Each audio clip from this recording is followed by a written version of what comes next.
కరెక్ట్గా 24 ఎన్నికలు వచ్చింది.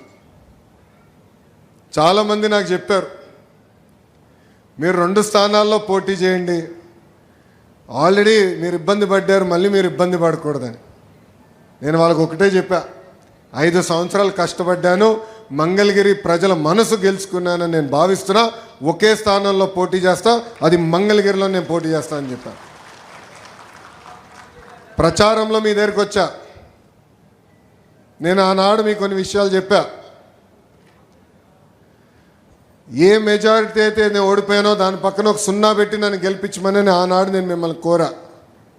మీరు నాకు ఎంత ఎక్కువ మెజారిటీ ఇస్తే అంత బలం వస్తుంది, పనిచేసేందుకు అవకాశం ఉంటుంది అని ఆనాడు కోరా.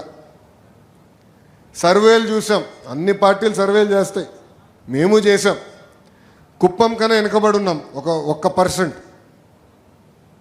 కానీ ఆ రోజు మీరు చూపించిన ప్రేమ అభిమానం నేను చూసి నేను బాబు గారికి ఛాలెంజ్ చేశా, మీకన్నా 1 ఓటు మెజారిటీ ఎక్కువ నాకు వస్తుంది సార్ అని.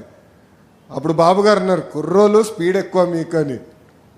కానీ ఈరోజు నేను గర్వంగా ఇక్కడ నుంచి చెప్తున్నా, మంగళగిరి ప్రజలు ఎవ్వరు ఊహించిన విధంగా 91,000 మెజారిటీతో నన్ను గెలిపించి శాసనసభకు పంపించారు.